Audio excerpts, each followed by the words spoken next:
Salve, meu aluno querido, tudo bem com você? Aqui é o professor Pablo Jamil, que seja bem-vindo a mais uma aula aqui no meu canal. Estamos numa série dedicada à literatura. Você que presta vestibular, que está no ensino médio, vai fazer o Enem, precisa ter conhecimentos literários e nesta aula eu falarei sobre o Barroco no Brasil. Vamos passar pelo contexto histórico, vamos passar pela escultura, pintura, literatura, música. Vamos falar sobre aquilo que é importante saber para quem precisa estudar o Barroco no Brasil, beleza?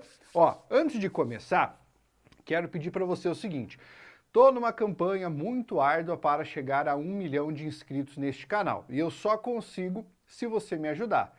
Então você que está assistindo aí, faça sua inscrição, clica no botão ali de fazer a sua inscrição e ative as notificações. Outra coisa que você pode fazer para me ajudar é mandar este vídeo para algum amigo seu que também esteja estudando e falar: cara, faz inscrição no canal do cara aí, ele é ponta firme, ele sempre ajuda a galera. E assim nós conseguiremos juntos chegar a 1 milhão de inscritos neste canal. Beleza? Vamos começar o nosso trabalho? Muito bem. Quando você pensa em Barroco no nosso país, nós temos que nos reportar para algumas regiões do Brasil. Por quê? Porque nessa época a capital do Brasil era Salvador. Então havia dois grandes centros principais no nosso país: Recife e Salvador. No entanto, havia também um pouco de arte barroca sendo feita em outros locais do nosso país. E aí nós temos datas específicas que a gente acaba colocando para facilitar o processo didático de você distribuir esses períodos literários na história. Então vamos começar aqui, ó.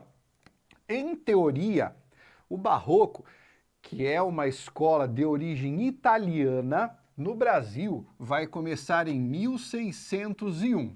Por quê?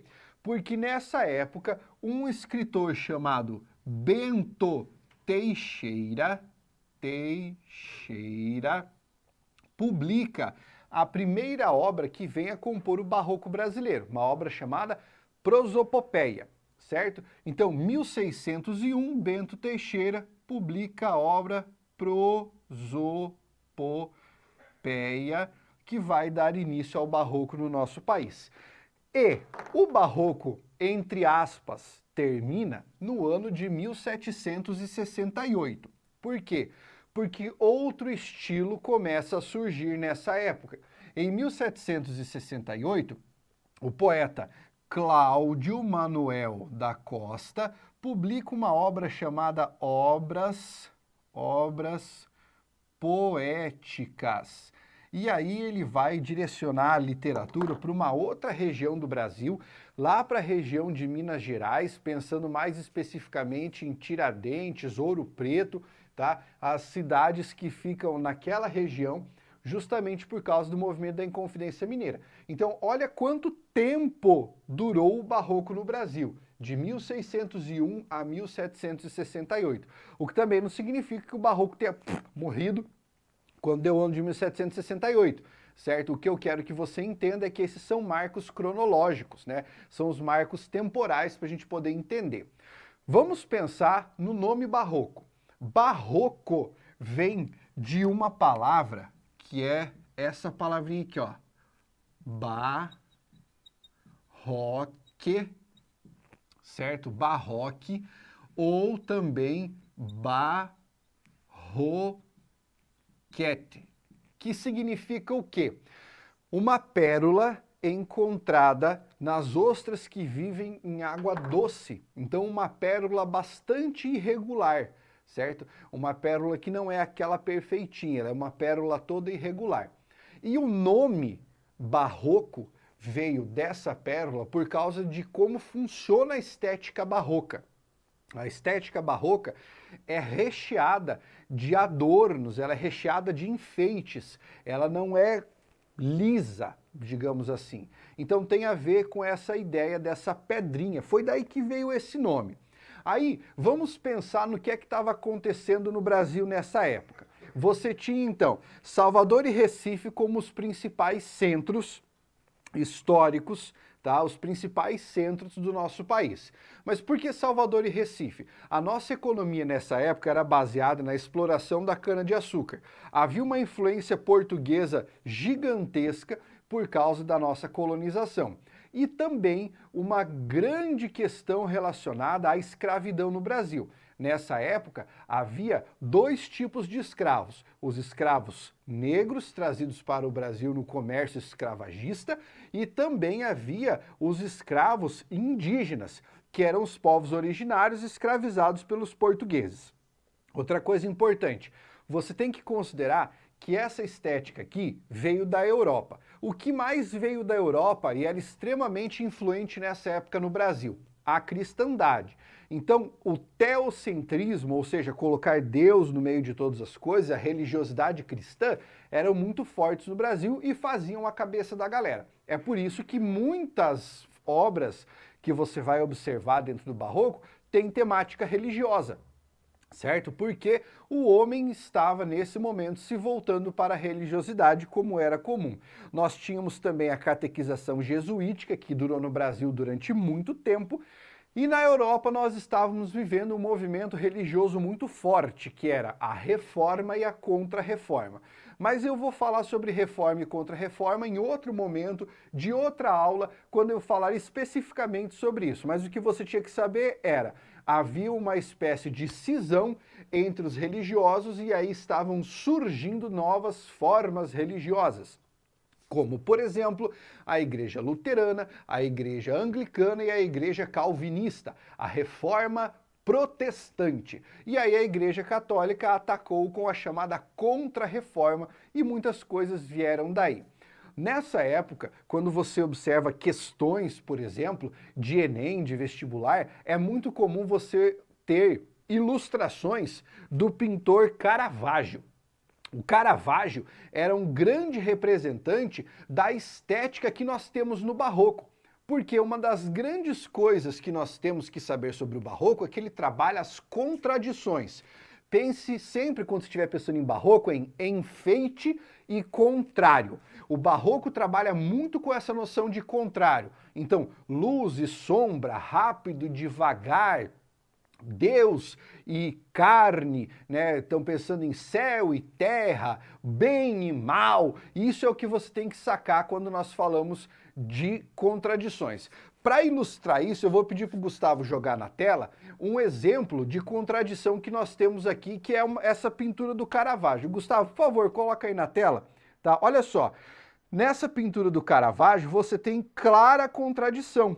Veja, o fundo é preto. Tá? Preto, preto, tá? Preto. E do fundo vem crescendo para o centro a luz. Olha aqui, ó, olha a iluminação aqui. Olha a iluminação aqui. Quem é que está com a maior iluminação? Você tem ali um anjo, certo? O anjo vindo falar com o santo. Como é que eu sei que é o santo? Olha aqui, ó, certo? O halo na cabeça. E veja só, você tem a luz que está incidindo no centro da pintura para contrapor com a escuridão. Esse contraponto de luz e escuridão é o que nós temos dentro das obras barrocas. Não só nas obras barrocas, na pintura ou na literatura. Por exemplo, você já teve a oportunidade de ouvir alguma coisa do Johann Sebastian Bach, o grande compositor Bach, Toccata e Fuga, por exemplo? Ou você já ouviu alguma coisa do Antônio Vivaldi? As quatro estações, pam pam pararam pam pam pam pam pam pararam pam pam pam pam pam pam pam pam. Então, você já ouviu, provavelmente. Se você perceber, as músicas barrocas também são compostas com esse estilo, elas são cheias de ornamentos. Para quem toca, sabe, você tem muito trinado, muito mordente, tá? Muitas figuras que criam ornamentos para a música. E isso tudo era reflexo da estética barroca. Pensando agora como estudantes que vão olhar para a arte barroca para poder entender quais são as características principais do barroco. A primeira delas é o fusionismo. O que vem a ser o fusionismo? Uma espécie de combinação da visão medieval com a visão renascentista. Isso começa a se fundir nas obras. Por isso, fusão, lembra lá do Goku? Fusão, fusionismo, tá? Outra característica importante, o culto ao contraste. Então você vai ver nas obras literárias, muitas vezes o apelo a antítese, paradoxo e oxímoro, que são figuras de linguagem que trabalham com a contradição. Um pessimismo que seria uma postura pessimista do homem diante da materialidade da carne, ou seja, este mundo aqui não presta. O feísmo, que é o apelo a figuras feias, distorcidas, imagens retorcidas, isso você vê muito na pintura, tá? Você tem um rebuscamento, que é essa ideia de você ornamentar os textos de forma excessiva, a hipérbole, ou seja, o exagero, a sinestesia, que é o apelo aos sentidos, tá? Isso principalmente na literatura. E aí nós temos duas figuras importantes que são o cultismo e o conceptismo, certo? Quando nós pensamos no cultismo, ele é chamado de cultismo ou gongorismo, que vem do Michel de Góngora, seria a larga utilização de jogos de palavras, ou seja, sinônimos, antônimos, homônimos, palavras rebuscadas dentro do texto, figuras de linguagem para criar esses adornos. Já a outra parte, que é o conceptismo, também chamado de quevedismo, tá? Vem de concepto, é a ideia de você utilizar conceitos, argumentações, a lógica do debate. Dois autores da literatura brasileira são muito importantes por causa dessas figuras. Por exemplo, você tem lá o Padre Antônio Vieira, que era muito mais voltado para o conceptismo, porque ele utilizava figuras como silogismos, né, dentro das suas argumentações nos seus sermões, que faziam parte da literatura barroca dessa época, os sermões do Padre Antônio Vieira. Do outro lado, você tinha o Gregório de Matos Guerra, o chamado Boca do Inferno, que usava muito essas figuras de linguagem para preencher os seus poemas. Portanto, ele muito mais cultista que conceptista. Nós tínhamos ainda uma morbidez, ou seja, a ideia de fazer referência à morte por causa da brevidade da vida, o sentimento de culpa e aquilo que nós tínhamos com o emprego da medida nova, que são os chamados versos decassílabos. Dentro da poesia, versos com 10 sílabas poéticas, tá? Isso era importante. Nós temos temas principais, que são temas que sempre estão ali. A fragilidade humana, ou seja, o ser humano não é nada sem Deus. A fugacidade do tempo, como o tempo passa rápido e você precisa mostrar o seu valor enquanto vivo. A crítica à vaidade, existe um poema belíssimo do Gregório de Matos criticando a vaidade do homem, e as contradições do amor. Lembra? Contradição, barroco, estamos falando de figuras de contradição. Beleza? Joia. Agora, vamos pensar na parte de escultura e pintura, porque isso cai bastante no Enem, então você tem que saber. Gustavo, joga na tela o nome dos principais pintores e escultores para a galera. Todo mundo já ouviu falar do Aleijadinho, o Antônio Francisco Lisboa, né? Todo mundo já ouviu falar desse cara. Então, ele é um dos nomes principais da escultura. Mas quem mais a gente teve nessa época? Nós tivemos o mestre Ataíde, tivemos José Joaquim da Rocha, inclusive, que é o autor dessa pintura, em que você percebe traços claríssimos, né, do barroco. Ó, novamente, o fundo escuro tendendo para o preto e a iluminação em algumas figuras, né, principalmente quando você tem figuras religiosas. Você tem Eusébio de Matos e Guerra, Jesuíno do Monte Carmelo, José Teófilo de Jesus e Agostinho de Jesus. Aqui nós temos escultores e pintores que foram muito importantes para essa época. Na literatura, são 3 grandes autores. Primeiro deles, o Bento Teixeira, que eu já comentei para você, essa obra Prosopopeia, que é a obra mais importante dele, porque dá início ao Barroco. O Bento Teixeira teve um fim um pouco trágico, né? Porque o Bento Teixeira matou a mulher e fugiu. Para quem não sabia dessa fofoca literária, o Bento Teixeira assassinou a esposa porque desconfiava que ela o traía e também que ela havia denunciado algumas práticas dele, e então ele assassinou a esposa e ó, deu pira. Também é por isso que ele é muito ovacionado na nossa literatura. Mas os outros dois, Gregório de Matos Guerra e Padre Antônio Vieira, aí sim você tem gente importante, tá? Vamos pensar aqui, nesse caso do Gregório de Matos. Vamos falar sobre ele. Gregório de Matos Guerra, também chamado de Boca do Inferno. Por que ele recebeu esse apelido? Porque ele tinha um bafão, uma boca podre? Ele tinha uma boquinha de tolete, boquinha de cemitério? Não. Ele recebeu o apelido de Boca do Inferno por causa dos poemas que ele escrevia, que eram poemas satíricos, tá? E eu já explico isso para você. O que você tem que sacar sobre o Gregório de Matos? Primeiro, poeta, certo? Era poeta. Nunca escreveu, ele nunca chegou a publicar um livro em vida. Isso tudo é compilação pós-mortem, né? Porque depois foi reconhecido o seu valor, como é normal na literatura brasileira. Morre o cara, fica bom, aí todo mundo compra, né? Muito bem. Aí o que acontece? Dentro da sua poesia, ele tinha a poesia lírica, certo? Ele tinha a poesia satírica, ele tinha a poesia pornográfica, certo? E ele tinha lá uma poesia chamada encomiástica, que eram versos laudatórios, ou seja, ele fazia para homenagear alguém. Essa parte da literatura dele não é muito importante, tá? Vamos lá. Na poesia lírica, você tinha a poesia lírica sacra, certo? E você tinha a poesia lírica amorosa, beleza? Qual é a diferença? Poesia lírica sacra, em que ele tematiza Deus e a religião. Poesia lírica amorosa, em que ele vai falar sobre amor de duas formas. Ou ele vai falar sobre uma tal de Dona Ângela, uma mulher por quem ele foi apaixonada, ou ele vai falar sobre as mulatas. Só que quando ele fala sobre as mulatas, a poesia dele quase sai da lírica e vem para a pornográfica.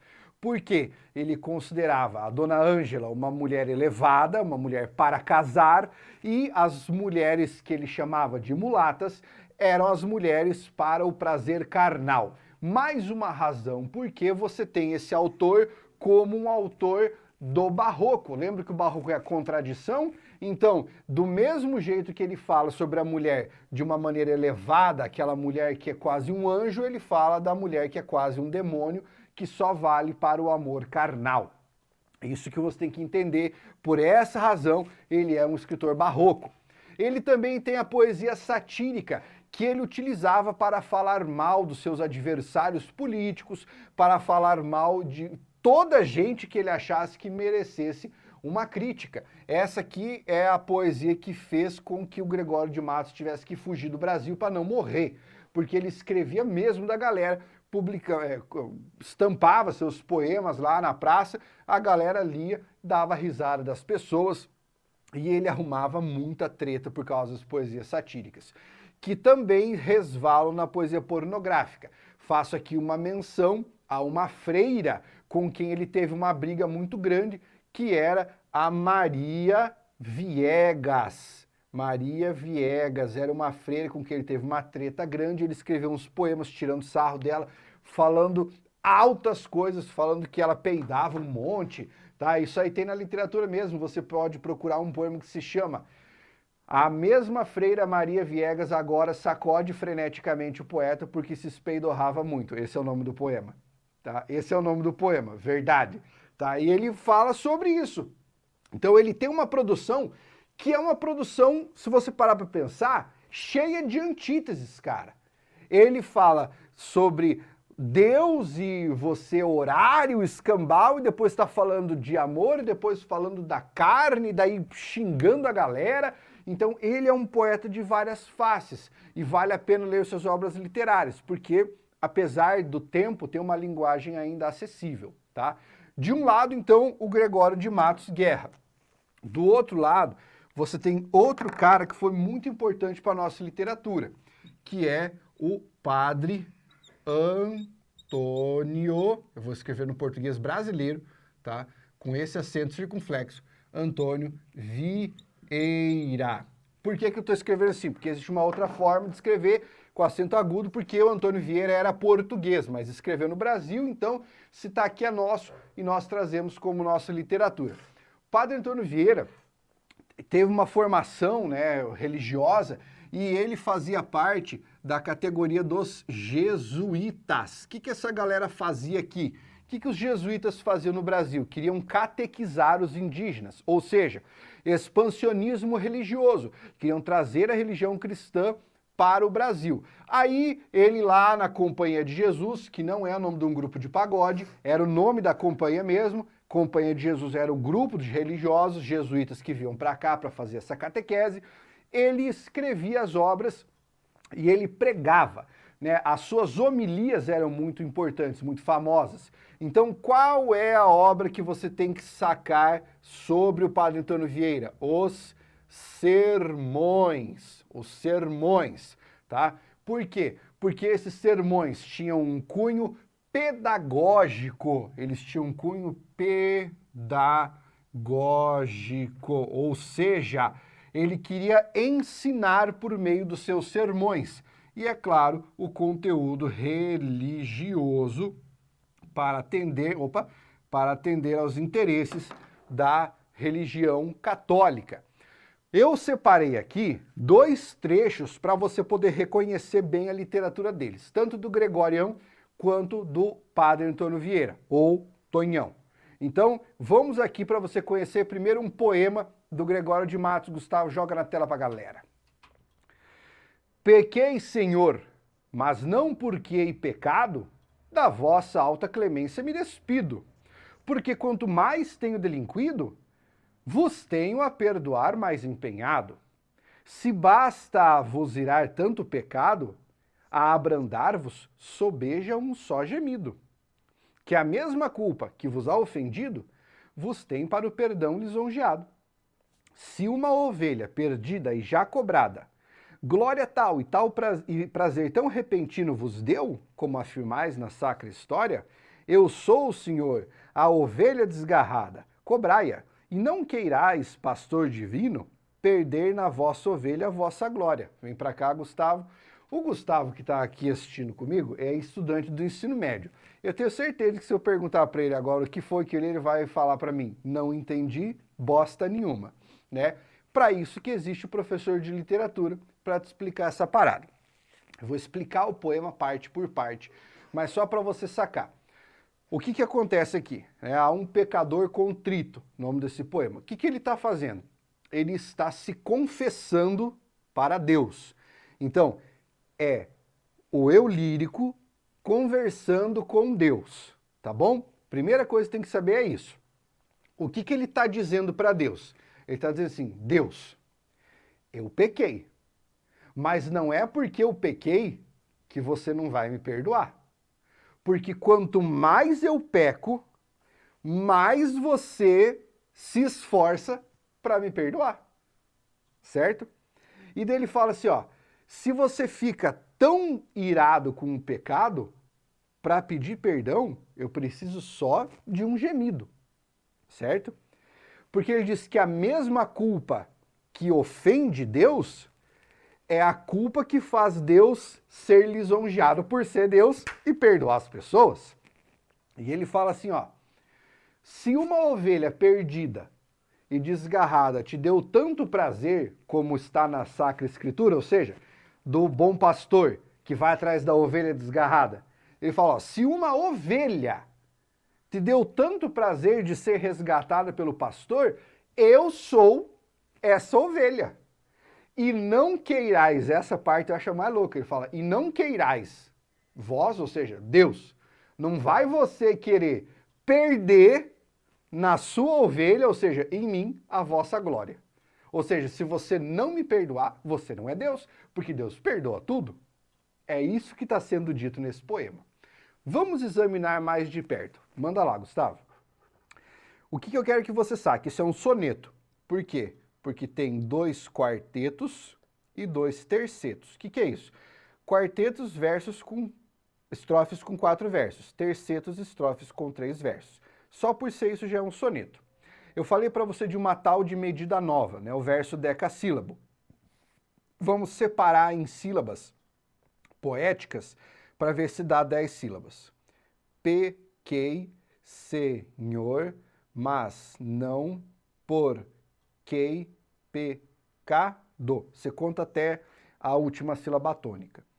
1, 2, 3, 4, 5, 6, 7, 8, 9, 10. Exatamente.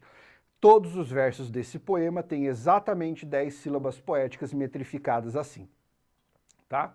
Todos. Isso é a medida nova. E aí ele tem as rimas aqui, ó. Ado, ado, cada um no seu... Brincadeira. Ado, ado, ido, ido. A gente chama essa rima de A, B, B, A. Também conhecido como rimas opostas ou interpoladas. Isso é técnica de análise poética. Beleza? Agora você já entendeu a métrica, já entendeu a rima, já entendeu que isso é um soneto que está na medida nova. Tá? Esse cara que está aqui é o Gregório de Matos. Tranquilo? Vamos ver agora o Padre Antônio Vieira. Esse é um trecho de um sermão e você vai ver que é bem diferente do que o Gregório de Matos escreveu. Vós, diz Cristo, Senhor nosso, falando com os pregadores, sois o sal da terra. E chama-lhes sal da terra, porque quer que o façam na terra o que faz o sal. O efeito do sal é impedir a corrupção. Mas quando a terra se vê tão corrupta como está a nossa, havendo tantos nela que têm ofício de sal, qual será, ou qual pode ser a causa desta corrupção? Ou é porque o sal não salga, ou porque a terra não se deixa salgar. Ou seja, ele está explicando aqui que os pregadores são o sal da terra. E aí ele diz, já que nós temos pregadores, por que a terra está tão corrupta? Ou porque o sal não salga, e nesse caso, porque os pregadores não pregam, ou porque a terra não se deixa salgar. Ele vai desenvolver esse sermão falando sobre a responsabilidade dos pregadores e como eles deveriam pregar para semear a palavra de Deus. Bem, por que esse aqui é um texto literário? Porque o Antônio Vieira preparava esses textos para ensinar as pessoas. E ele traz aqui resquícios de figuras de linguagem, ele traz uma linguagem rebuscada, uma beleza artística do seu texto. Por isso, se trata de um texto de natureza literária. Então, você enxerga aqui ele fazendo essas figurações do se é isso, então aquilo. Se é uma coisa, então outra. Isso é um silogismo, característica do conceptismo. Do outro lado, você tem, por exemplo, palavras opostas no Gregório de Matos. Pequei, perdoar, clemência, pecado, ira, abrandar, culpa, perdão, perdida, encontrada, certo? Essas são as antíteses naturais desse estilo de escrita, do estilo barroco. E agora você já sabe um pouquinho mais sobre o barroco. Se você quiser se aprofundar em literatura, você pode vir conhecer o meu curso de literatura, que é o Literatura Sem Ser um Pé no Saco, em que eu trato de todas essas estéticas e todos esses autores. O link está aqui na descrição. Se você curtiu essa aula, já vai deixando o seu like, o seu comentário e até o nosso próximo encontro. Um grande abraço. Força, guerreiro!